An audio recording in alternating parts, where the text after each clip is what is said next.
Wahai Muhammad, bagi tahu kepada umat kamu pahala puasa Ramadan aku rahsiakan.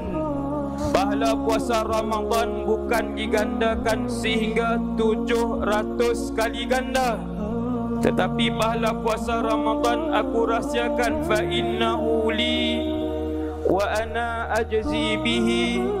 Sesungguhnya puasa Ramadan itu untuk aku. Anak-anak Adam berpuasa untuk aku. Mereka berpuasa meninggalkan syahwat untuk aku. Mereka meninggalkan syahwat makan kerana aku. Mereka meninggalkan syahwat minum kerana aku. Mereka meninggalkan syahwat jimang kerana aku. Fa innahu li. Dengan sebab itu puasa Ramadan ia untuk aku. Wa ana ajzi bihi, dan aku yang akan memberikan balasan khusus untuk anak-anak Adam yang berpuasa.